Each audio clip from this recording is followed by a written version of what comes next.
Okay, the Scarlet Letter in 10 minutes. That's a tall order.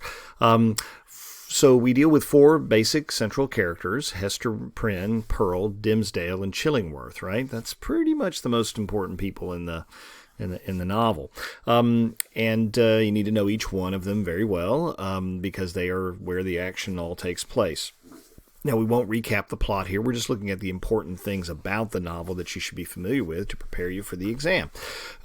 First of all, the use of symbolism. Take a look at how everybody sees that the A is symbolic. Of course, it's supposed to stand for adultery, but it also could stand for a lot of different things. Artist, right? Because she's artistic in that she makes something. She makes things. And able, admirable, lots of different things, right? Remember that we said that romantics saw reality, the natural world anyway, reality as having multiple layers of meaning, that there's not just one answer for every question. There are multiple answers. There are ways of different ways of approaching reality and different ways of finding truth. And that truth itself has different facets. Not that there are different truths, but that truth has different aspects to it, right? A particular act or a particular thing might have many different qualities, and it's still one thing. Okay, look at the roses. What are roses? Roses are beautiful and they're fragrant, but they also have thorns. Okay, they're wild. Sometimes roses are wild. Sometimes they're cultivated. Some species are wild. Some species are very delicate and fragile and have to be cared for.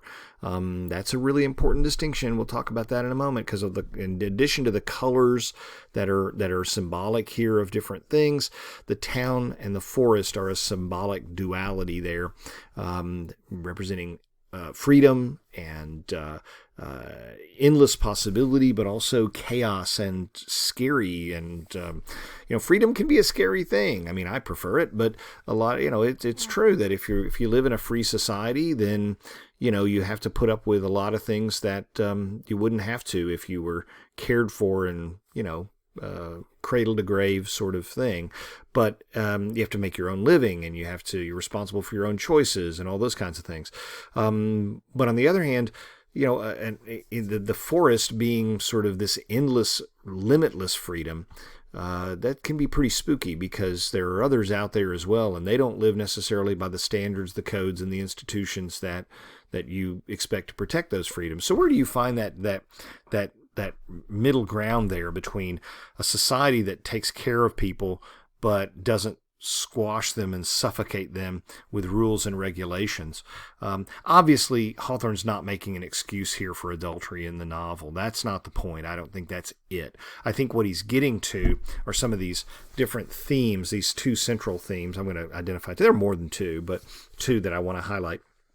One is the sanctity of the human heart. That should have a closed quotation mark, sorry.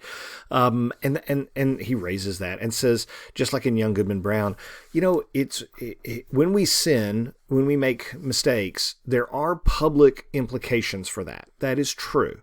And the public has an interest in dealing with certain types of human behavior that are antisocial. There's just no question. You go around and destroy other people's property, society has an interest in stopping you from doing that, and if need be, punishing you. But there are certain types of things that you do that are wrong, but society has only a limited interest in correcting that behavior, or it should be done with some degree of moderation or sympathy. But what society doesn't have a right to do is to go and drag your dirty laundry out and show it to everybody for the purposes not just of deterring you, but basically humiliating you and degrading you. When Hester and Pearl are abused by the town people, are derided by the town people, are humiliated by the townspeople, this goes beyond, in Hawthorne's mind, I think, what is an appropriate level of societal interest in private behavior. That's important to think about. What is the appropriate level of society's interest in your private behavior? Maybe more than some people think, maybe a lot less than other people think. But that's the question. What does society, what does a community have a right to do? Hawthorne spent a lot of his time you read very carefully and you look at his life, he spent quite a bit of his time very concerned about sort of the uneducated mob of people. He was concerned about that crowds and mobs of people don't make good decisions. And we have to have some sort of standard other than just the popular sentiment for how things ought to be done. You could say he was somewhat anti-democratic. I don't think he was, but if you look at something, some of his other stories, My Kinsman Major Molyneux and a couple of the others, where crowds of people, large groups of people, gatherings of people they aren't presented very favorably in Hawthorne's view. And so you have the town of Boston in its earliest years taking a woman who admittedly did something that was wrong. It was a violation of the civil of the criminal law, but also a violation of their religious laws and rules. Adultery is a sin, therefore it's a crime in a religious community. It's a crime. Should it be punished? Well, yeah, one could argue that it should be punished, or it should have been from their perspective.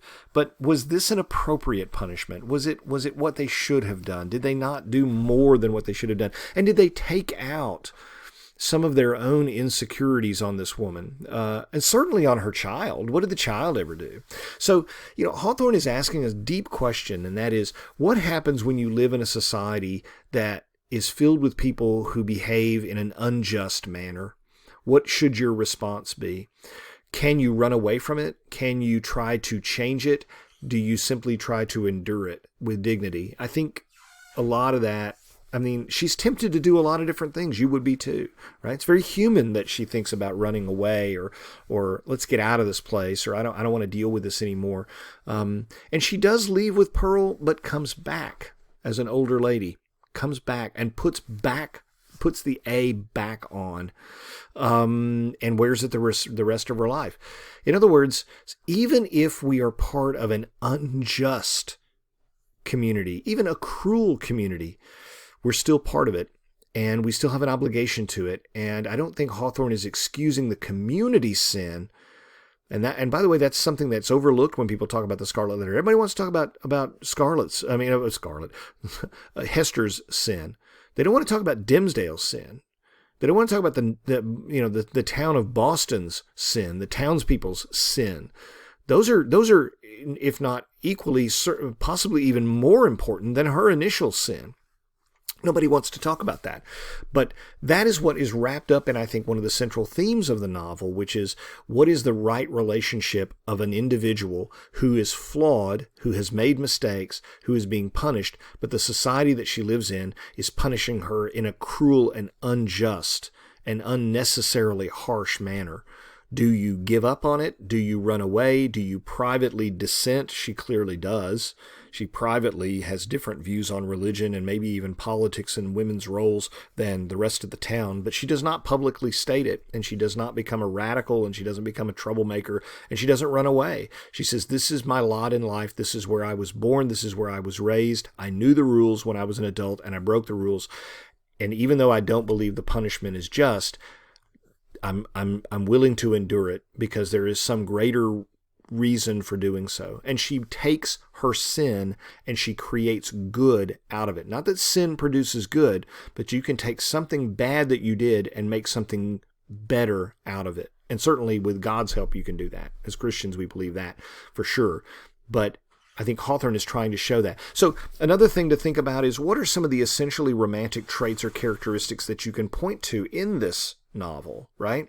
I think everything from the use of language to the sort of the shading and coloring, the use of symbolism, the view that certainly moral questions have more than one answer, right?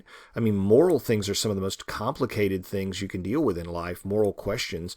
And not that there's more than one truth, but that there's more than one way to explain the truth. There's more than one way to examine the truth. There's more than one angle from which to look at the truth.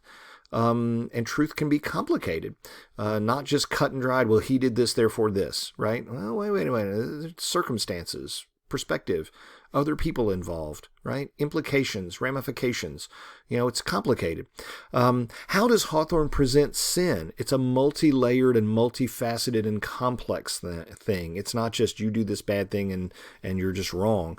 It has other things. We talked about how the characters were committing sins other than adultery that they didn't even realize were terrible things until they had been pretty far along. Remember that it's Hester who says, my gosh, what have I been doing? I've been allowing Dimmesdale to be tortured by this man. And I should have prevented it. It was terrible. Why did I do that? Why did I agree to keep this quiet and let Chillingworth do this to him all this time? That was a terrible thing to do. Now, you might say, well, Dimmesdale was a coward and he deserved it, but really nobody does deserve that, right?